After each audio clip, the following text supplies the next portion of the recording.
What's up, everybody? Mike here with Atlas Real Estate. Wanted to chat with you about our free event series, the Real Estate Investment Hour. Disclaimer for you, we have nothing to sell you. No class, no book, or even real estate. This is simply how we think about it and how we think you should too. And when you do this, it will help you achieve your financial goals through real estate. In these presentations, we talk about the market, the ups and downs, interest rates, how to get started, what makes a deal, anything and all things real estate. If you're a brand new investor or an old seasoned dog like me, we have something for you. Even if you just want to network, come, we've got something for you too. Join us live and I'll even buy you a beer. Head over to our website to find out more details about our next in-person event. We'll see you soon.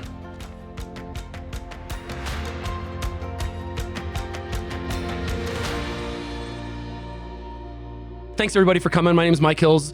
Welcome to the Real Estate Investment Hour. This is Atlas Real Estate, and what we're going to talk about is simply real estate. A couple disclaimers before we get started. First and foremost, I'm not an attorney, nor am I a CPA. So we'll talk about some tax saving things like that. We'll talk about, some legal issues. If you want actual legal advice or tax advice, obviously go talk to a professional. I know enough to get me in trouble. The most important thing about this, though, is I have nothing to sell you, not a book, not a class, not even a piece of real estate. This is simply how we think about real estate, why we think you should too. At the end, there'll be time for questions, so feel free to ask any questions. This by no means is a get-rich-quick scheme. This will, though, make you rich. It does work. It's something we've been doing for a very, very long time. If you're a brand new investor or a seasoned investor, we have something for you. Here's our agenda tonight. What we're going to talk about is these things. We're going to talk about who we are. I'm going to share with you my personal story, what gives me the authority to stand up in front of a room and talk about this with you. I'm going to compare the stock market versus real estate. Most of us as Americans are not smart enough to start companies or invent the next widget. So we usually have two choices in which to invest. We can either invest in the stock market or we can invest in real estate. Do I have money in the stock market? Yes, but it's my play money. My wealth is in real estate, and I'll explain why.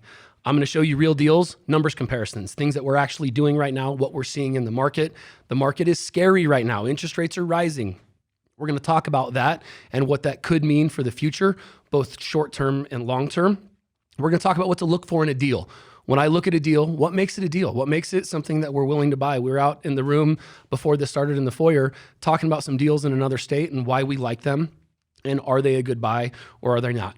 Lastly, we're going to talk about game plan moving forward. And here's my promise. There's going to be no hard sale. There's going to be no pitch. I have 4 little kids. As soon as these are over, usually I sneak out of here. I have zero desire to sell you anything today. If you want, what we will do, there's a sign-in sheet that most will sign in on.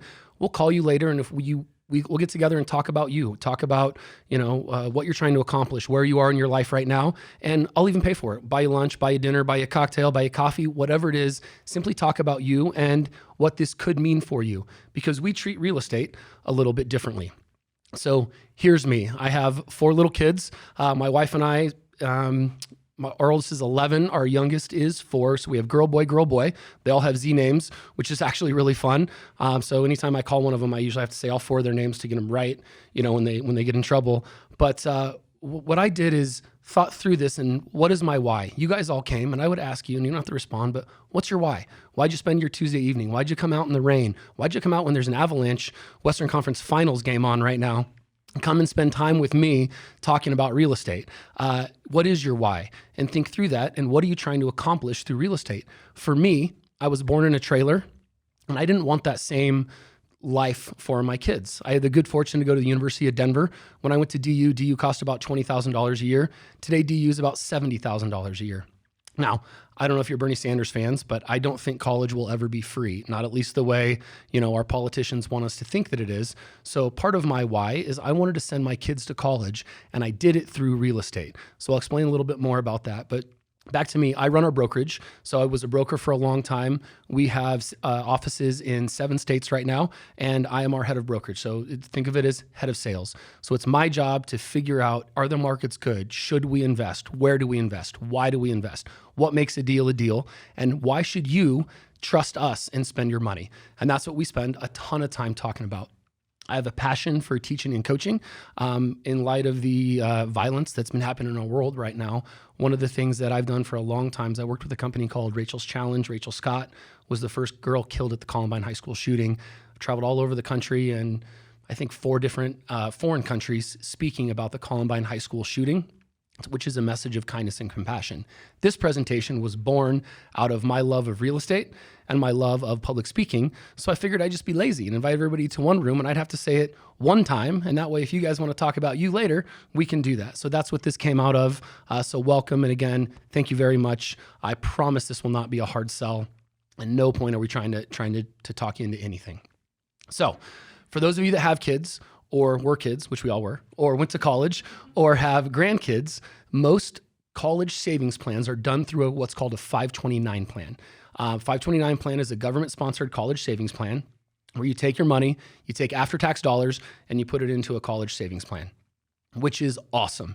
Here's the deal. I've got 4 kids, and if I were to save $5,000 a year for one child and bring it to a financial planner will tell me that that money will grow at a rate of about 4%. That's not me, that's financial planners. So I take that math and I say, okay, if I save $5,000 a year for 18 years, that $5,000 a year turns in to about $160,000, which is a lot of money. The problem is that's not enough for my kids to go to the University of Denver today. Now, do I care if they go to my school? Absolutely not. And what most people think we're talking about is money. We're not actually talking about money. What we're talking about is options. We're talking about playing chess, doing things today to benefit us in the future. And in a 529 plan, the issue becomes is when the money's gone, it's time to move on. And I was like, there's got to be a better way. So I came up with a better way. Here's what I do now. So this house is it's 3067 South Downing Street on the top, and it's 1515 South Birch Street on the bottom. Here's what I did. Before each one of my children turned 3, I bought a house. I put that house on a 15-year, fully amortized, fixed-rate note. Now, does that mean that I made very little cash flow in the beginning? Absolutely. But I wasn't doing it for cash flow. I was doing it to send them to college. And these 2 houses, and I have another house for each one of my younger children. But just think if you have one kid for one issue. I want to send one kid to college. Each one of these houses will send that one particular kid to college. And again, most people think we're talking about money, but we're not talking about money. What we're actually talking about is options. And here are the options. When my son turns 17, my daughter turns 18, these houses, which is their college plans, they're 17 months apart, these houses will be paid off. And when they're paid off, here's what I've been able to do. Doesn't matter where they go to school. They could go to DU, they could go to CU, they could go to Harvard, they could go to trade school. They could not go to college. But what I've done is now each one of those houses, because the tenants have paid them off, my residents pay me, I pay the bank, and it's paid off in 15 years. What I've done is create the option of maybe in 15 years when my kid goes to college, I sell it. Not 15 years, 15-year note, but my oldest will be in school and college in 7 years. The option number 1, I could sell the property. Now that's a taxable event. I sell the property, pay taxes, and I could send them to school. That's option 1. Option 2, I could do a cash out refinance. I simply could take my own money, refinance it, which is completely tax-free, send them to go to college. Now I have a mortgage payment. Now the new residents pay me, I pay that loan off. Option number 3 is since I don't owe the bank anymore, I could take that money and I could pay for them to go to college out of the cash flow of the property. Those are the 3 options. Now, some of our clients and friends have said there's actually a 4th option.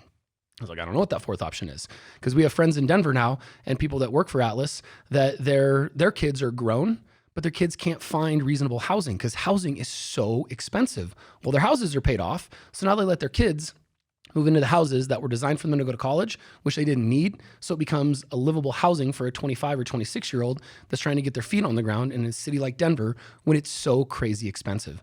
And again, that's what the difference is. This isn't necessarily about money and getting rich. It's about making decisions today that benefit people and yourselves or your children or whatever. Maybe it's not, maybe you don't have kids in college or going to college. Maybe you don't even have kids. Maybe you're never going to have kids. I use this as a point just to illustrate that's part of my why. I asked you 5 minutes ago, what's your why? That's part of my why. I'll give you an example. My youngest, who's 4.5, when my wife was 4 months from giving birth to him, I bought a property. He was not born yet. Bought a property, put it on a 15-year note, and that property for him will be paid off when he's 14 and a half years old, which again, it's just creating options for myself, mainly so I don't have to think about it. Now I never have to think about college again. So a 529 plan, why is that different? Why is the real estate better? Simply put, my 529 plan, if I were to save $5,000 a year per kid, that's $90,000 of my own money. My real estate simply costs me my down payment. And the beauty is when my tenants pay off my mortgages, I will have spent a ton less of my own money and I'll actually have more because of the way real estate appreciates. That's the beauty of this, and that's why I do it. Now this graph, think about the market right now. That's one of the issues in our world. Interest rates are high. Is the market going to crash? This is the Dow Jones Industrial Average, the big blue line in the center over the last 20 years. And what I want you to notice is while the graph fluctuates, it usually fluctuates up to the positive. If you look on the right-hand side, the red line, that's real estate, the value of houses over the same amount of time. The big dip, that's the crash in 2008, and it's come back. The blue line that's compared to the red line, that's rents. And here's what's crazy important about this. The stock market and real estate tend to have a symbiotic relationship, meaning when one goes up, the other goes up. When one goes down, the other goes down. But here's what I want you to think about. There's a financial planner that I read, a couple years ago, and he said if you take any dollar in history and put it in the real estate market and put any dollar in history and put it in the stock market and then take it out at some future point, the stock market always wins. And it would make sense. Look at this graph. The stock market's gone up on average over the last 40 years at about 7%. Real estate's gone up about 4%. Ignore the last 36 months. Both in real estate and the stock market, they've both been insane. Just take national averages. If you ever hear me promise you that you're going to make 10% or 12%, or anybody promises that you're going to make 10% or 12%, don't listen to them, because that's a historically short amount of time. Go with long historical averages. Well, here's the thing. Based on that man's writing, he's absolutely right. If the stock market makes an average of 7%, real estate makes an average of 4%, you're right. It's better to have stocks. What is he missing? What he's missing is the proper use of leverage. Because when you buy $1 of stock, you spend $1. When you buy $1 of real estate, you only spend 20 cents. So when your dollar of real estate goes up, and on the next slide we'll explain more, when your dollar of real estate goes up, it's better. You just make more money. And that's what these graphs, they tend to have that symbiotic relationship. Now, the blue line on the right is really interesting because that's rents. And here's the deal. What happened in 2007, 2008, when the market crashed, we as landlords went into what's called a rent retention mode. And I had 4 rentals, single family homes at the time. We go into a rent retention mode. And if you look at this graph, I know it's small, but from 2007 to 2014, rents remained very flat. Vacancy did go up, but rents stayed flat because you know what we did as landlords? Dude, you want to sign your lease? You need a new stove? Great, I'll get you a new stove. You want new carpet? Cool, sign a lease, renew your lease. I'll get you whatever you want. Rent retention mode. Well, then what happened from 2014 to 2017 in Colorado, rents absolutely skyrocketed. That's when the articles in the Wall Street Journal came out about Denver being the fastest growing rent in the country. And they were absolutely right. But you know what happens if you graph 2017 to 2007? You get about a 4% rent growth. You know what happens if you graph today to 1975? You get about a 4% rent growth. I would argue that statistically what happened from 2007 to 2014, rents were flat. From 2014 to 2017, when they skyrocketed, it was a rent correction from the previous 7 years of absolutely flat. What's more important about that, when we're entering the economic cycle that we are right now, with the fluctuation of interest rates, with the stock market going crazy, the dark blue graph on the right hand, that's what's most important to me. Because what that means is that the rents that my properties are getting can still stay flat. As long as I buy specific and I'm very careful about what I buy, my rents don't fluctuate the way values do. They don't fluctuate the way stock does. They simply stay flat for the long term. And that reason alone is why I'm still willing to buy in this market. I bought an asset 3 months ago. So here's what I want to do. I want to compare money. And the reason I used $160,000, if you don't have $160,000, don't worry about it. I just want you to simply follow the math. If you have $160,000 in the stock market and you make 7% annual return, historic average for 15 full years, your 160 grand, if you hold it for 15 full years, grows into $441,000 bucks. If you take that same $160,000 and put it down on a $450,000 asset, a little bit more than 33% leverage. If you do that and you hold it for the same 15 years because you put it on a 15-year fully amortized fixed rate note, that's really important, and hold it for the same 15 years and you break even, you make no money. Dollar in, dollar out means you completely break even, but you hold it for 15 years. In 15 years, your loan's paid off, which means you don't owe the bank anymore. So that same $160,000, even if your property hasn't appreciated at all, it's still worth the same 450 grand. It's still worth more than the stock market at a 7% return. But based on the symbiotic relationship of the stock market and real estate, you have to assume that if the stock market's made 7%, real estate has made some return. But the bonus on real estate is when the bank is paid off. What does that mean? It means you don't have a mortgage payment anymore. So you can take that money and you can keep it yourself. But the second bonus, which is the key to this entire thing, if you buy right and you get the appreciation, and it doesn't need to be 4%, it just needs to be little. But if you appreciate at a 3% appreciation rate, a $450,000 asset grows into just over $700,000. And that's at a 3% appreciation. That is the beauty of this, because when you own real estate, you actually get paid 5 ways. 2 have to do with taxes, so we're going to ignore those for the purposes of this conversation. But the 3 ways they get paid, you get appreciation. That's awesome. 3-4%. I will never promise you the 10% that the market's doing right now. I mean, I bought some properties in Phoenix a couple years ago, and they've made like 30%. It's awesome, and it's also really stupid. But I'm never going to promise you that. I'm going to go with that same 4% appreciation. If I get lucky, maybe it'll be 5%. I'm never going to promise the 30%. But that's number 1, you get appreciation. Number 2, you get positive cash flow. And I will not sell you something that has negative cash flow. So positive cash flow means the rents you collect, you pay all your bills, there's a little bit left over. The third way is the sneaky way. That's debt reduction. That speaks to a 15-year note.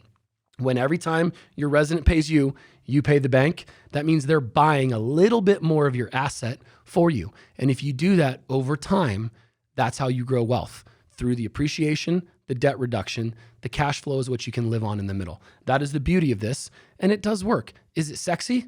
No, it's never sexy. Why? Because being a landlord is a pain in the... It just is. It's always hard, because why? Think through this. When you rented, did you ever call your landlord to say, hey man, thanks a lot for taking my money for rent this month? No, nobody ever says thank you. I own real estate. I have like 4 different property managers. You know when I call them? When my money doesn't come into my account. You know when they call me? When something's wrong. You know when tenants call the property manager? When something's wrong. You know when your property manager calls your owner? When something's wrong. Nobody ever calls you to say, hey man, thanks for charging me that rent this month. It never happens. But why should you invest in real estate? Simply put, cash flow. It's part of the why. Maybe it's you don't have kids and it's a second job, or another way to make your money work for you. Because what do most of us do as Americans? We take our time, we trade it for dollars, and we take those dollars and we trade that for the things that we need to survive. I say, don't do that. I say, take your time, trade it for dollars, take those dollars to make more dollars so that you can get your time back. Number 2, it just builds wealth. The beauty of this, it absolutely builds wealth. The word landlord has been around since feudal Europe. Why? Because he who owned the land was the Lord. That's just the way it worked. I'm not trying to get in a biblical conversation or argument with anybody. That's not what I'm doing. I'm simply saying that landlord has been around for 1,000 years. Why reinvent it? What do the wealthiest people do in the world if they make their money not in real estate? What do? They buy real estate. And the people that they make their money in real estate, you know what they do? They buy more real estate. This is just simply how it works. It's not making it up. It just works. Ways to earn. The way I think of my rentals, I think of them as almost like little employees. When I buy this property over here, this is the amount of return I'm going to get on this. So on and so forth, over and over and over again. And again, if you don't have kids, or your kids are grown, or you don't need to send your kids to college, or maybe they're LeBron James, they're not going to go to college, this still works for whatever it is you're trying to accomplish financially. And at the end, this is really just about peace of mind. When I use that college analogy for my children, I just don't worry about sending them to college anymore. Now, are the rentals a headache from time to time? Yeah, because rentals are a headache. Is it sexy? No, but I don't worry about sending my kids to college. The question just becomes, how much of the value of my real estate are they going to take to send them to college? Because If they go to Metro, it's going to be less expensive than if they go to CU, which is going to be less expensive than they go to DU. So that is the beauty of this. Why today? And this is really important. When I buy, the number one pillar of the Atlas investment thesis is the 20-year picture. Do I reasonably believe the value today is going to be, or the value tomorrow in 20 years is going to be more than it is today? And if you can reasonably answer yes, that's a market I'm willing to buy in. The number one factor that we look at when we're deciding cities, you know what it really is? It's about migration, net in or out migration. Why did Detroit lose all of its value? The number one reason is everybody moved. Why did they move? You can get into that. Doesn't matter, but they all moved. Why did Colorado, for those of you that lived in Colorado for more than 20 years, why did Colorado real estate go crazy? Because everybody's moving here. It's just, it's kind of simple economics. It's insane to think about it. And there's a lot of factors that go into that. But Phoenix right now, Maricopa County, which is number one county in Phoenix, has been like the number one growing county 4 out of the last 5 years by population. Phoenix real estate has gone crazy, both rent and purchase. It's simple. It's not that simple, but we follow that really, really, really closely. And interest rates, you're going to hear this right now. Should you still buy today? People are like, interest rates are so high. You know, historically, the interest rates are about as high as they were 2018, and they're going to drop again. Over the last 40 years, even at the 5.5% we're at today, they're still historically low. Now, they're not low like they were 2 years ago, but they're still crazy low. Think about it. If I came to you and wanted to borrow $300,000, you think you're going to charge me more than 5%? Darn right you are, because you're not going to want to do that. But our banks are still willing to loan to us at 5%. So I'm still a buyer in that market. Everybody needs a roof over their head. There's lots of talk right now of Airbnbs and buying sexy real estate. You know what I like? I want to be the Bud Light of real estate. When the economy's good, people drink Bud Light. When the economy's bad, people still drink Bud Light. I want to be right down the fairway. And I know I say that as a joke, and it is kind of a joke, but you all get what I'm saying. I don't want to be the super sexy, trendy Airbnb $1 million property in Phoenix on a golf course or in LA on a beach. Because guess what happens when the market goes bad? Those properties get crushed, value, and nobody rents again. Go ask Airbnbers how they were feeling about April 15th to May 15th when COVID happened 2020, when nobody was traveling. They were losing their minds. And what is the hotel lobby actively doing in every city, in every state right now? They're trying to fight Airbnbs. So the policy decision makers, that also affects it. So it's one of those things I'm not saying it's a bad investment. I'm just saying that it's simply one of those things that I pay attention to because I don't want to get pinched should something go wrong. Also, if you have a 401k or an IRA, we can show you how to invest with that. There's some really tricky stuff that you can do inside an IRA, which is super slick. And if you're not there, don't worry about it. But offline, we can talk about that. So hedges and protections. Here's what I'd ask you. Who cares more about your investment, us or your financial planner? I would argue that I do and our people do. Why? Because if I sell you a deal and the deal goes sideways, I'm the one that has to get you out of it. You know, we don't have a bunch of analysts the way stockbrokers do. And for the record, my father was a financial planner, so I've been around that for 40 years. He wanted me to come work for him bad. And he kept telling me, he's like, oh, don't buy real estate, the stock market. Don't buy real estate, the stock market. Don't buy real estate, the stock market. 2012, he passed away in 2017. 2012, I finally convinced him. He bought a little house in Aurora. He lives in California where I grew up. Bought a little house in Aurora. We sold it in 2016. I made him $100,000 in gain, profit in 4 years. And the compliment I got was, maybe there is something to this real estate thing. I was like, really, Dad? $100,000 in 4 years on a $10,000 investment? You are killing me. It does work. It's funny because my family, when I was doing this, I bought my first house 2001. I was right out of college. There's 3 things you need to buy a house. You need a down payment, you need good credit, and you need a job. I had my first big boy job right out of college. I had good credit because I basically had no credit, but I had enough credit to have decent credit. And my mom gifted me $6,800 to buy my first property. And when I bought it, before millennials invented the word house hacking, back then it was just called being crazy, because I bought it in 2001, moved it in 2003, did it again in 2005, did it again in 2007. By 2007, I was living in a property, had 3 rentals, and my father and other people that I, care deeply about their advice, they look at me like, what are you doing, man? Nobody does this. This is crazy. By 2012, they're like, can you help me buy a rental? And I was like, oh man, how the seasons change. It's just the way it works. And I get it. Here's the deal. This is not a timing game. 5 years ago, it was the shotgun approach. Buy everything. Today, it's a sniper rifle approach. There are still deals out there. You just have to be more specific. Mostly, you have to be really careful about the kind of financing that you get. The crash in 2008, without getting too political about it, I would argue that everybody had their hand in the cookie jar. Borrowers were borrowing money that they couldn't afford. Bankers were writing loans that they darn well knew that the borrowers couldn't afford. Fannie Mae, Freddie Mac, and the federal government were insuring these loans, saying they were great loans that nobody should have been underwriting and borrowing. And then Wall Street packaged them into grade A marketable securities that they had no business doing in. Everybody had their hand in the same cookie jar, and everybody got pinched. Here's the God's honest truth. My very first loan I closed September 1st, 2001. 10 days later was September 11th. I was too young and stupid to know that we were going into a recession. I had two buddies that moved in with me. When I bought the house, I'm sitting at the closing table. And so I've been doing this a little over 20 years. I've seen the 2001, I've seen the market crash in 2008 and lived through COVID. And you know what the one thing I wish I did? Buy more. Every year, I look back and be like, should have bought more. Up economy, should have bought more. Bad economy, I should have bought a lot more. But here's the truth. I'm sitting at this closing table in 2001.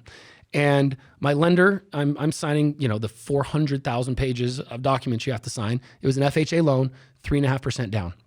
And I get to the part where it talks about income.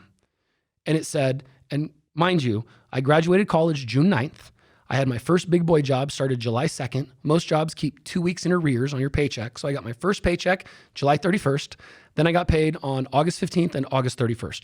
So I'd had 3 paychecks. And this is now September 1st. I'm signing these paperworks at the title company. I don't even remember who my lender was nor the title company. And I get to this document and it says, stated income, $89,000. And I was like, this says I make $89,000. And he's like, well, yeah. It's like, bro, my salary's $32,000.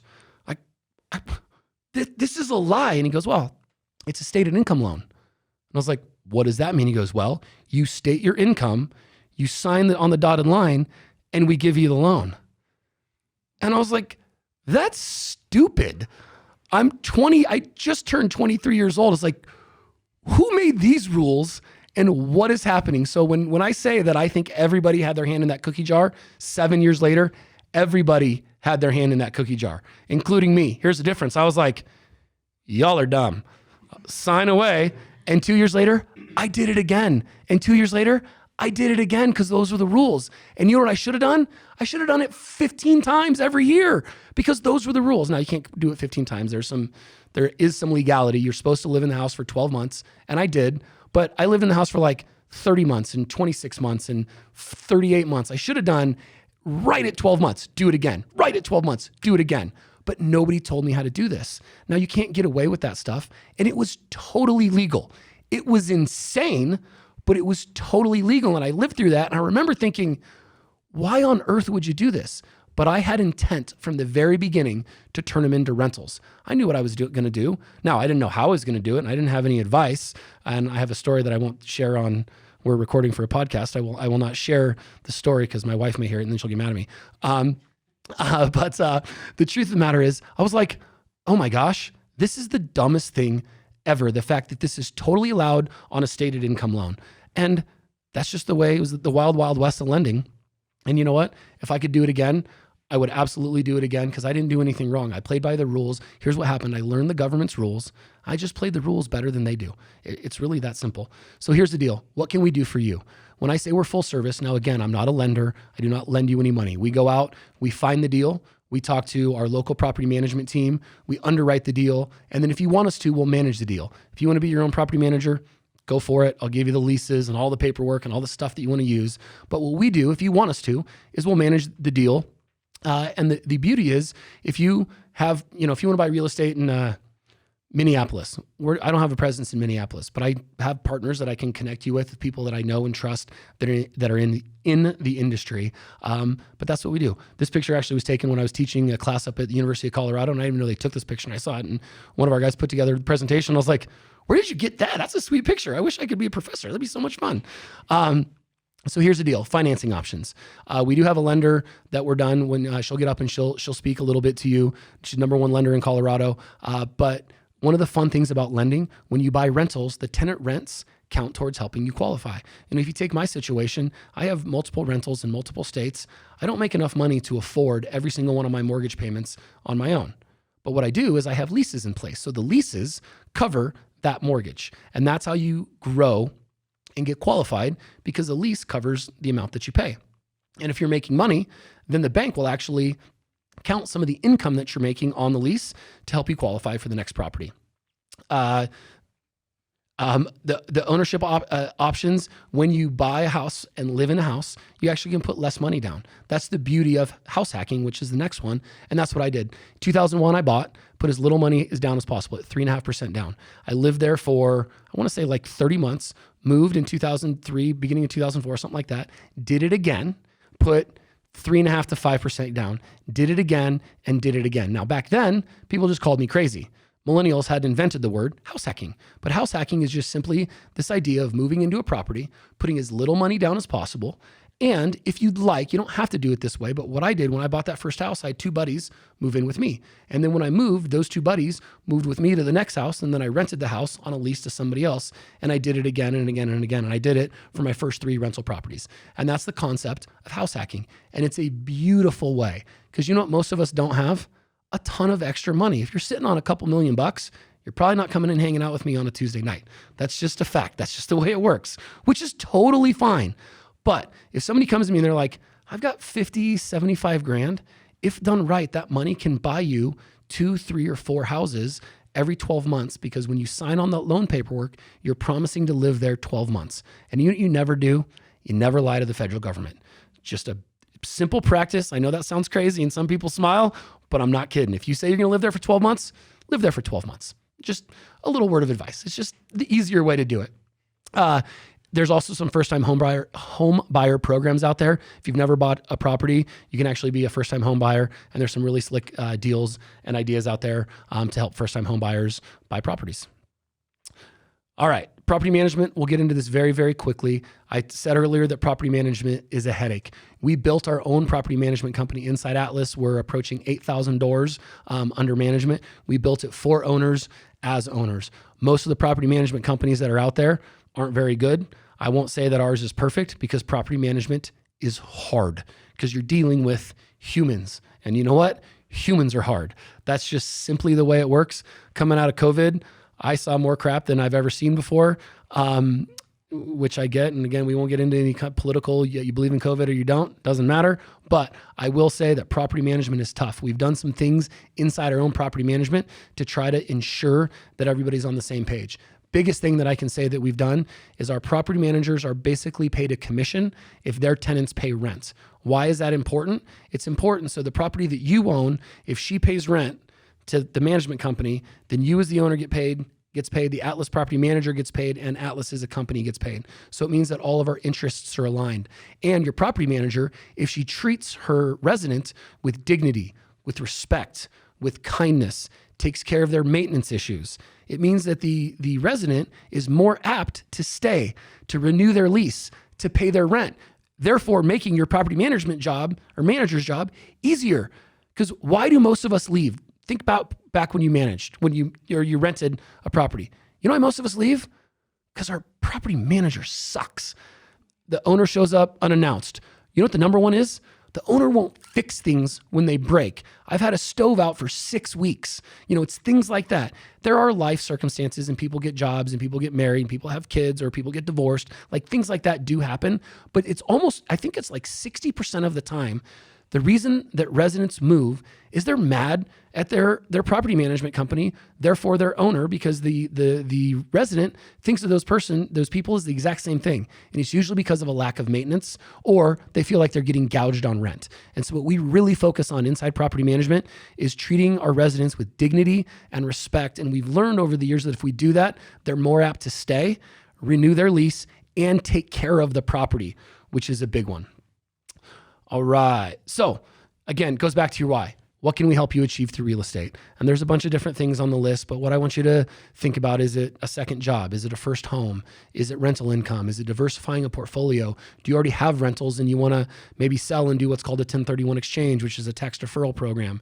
There's multitude of reasons. Do you just want to make your money work for you? Do you want to send a kid to college or a grandkid to college? Whatever it is, when we call you, just call us or text us back. And I promise it's not high pressure.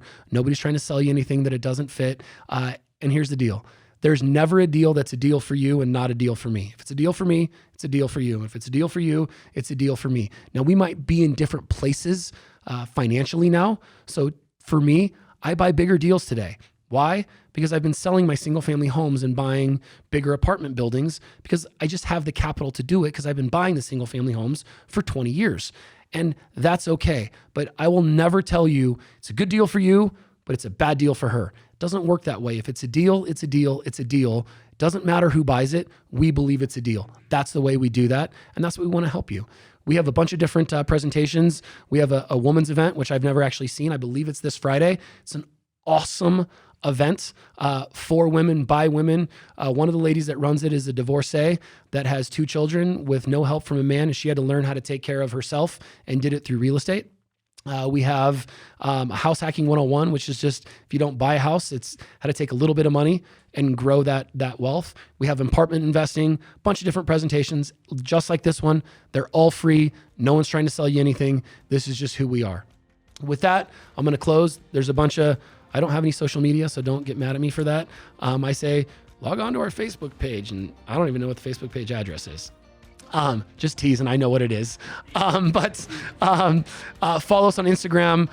We'd love it if you follow us, log on to us on our social media pages. But I appreciate it, guys. Thank you very, very much. And with that, we're going to adjourn. But again, thank you very much for your time. I really appreciate it.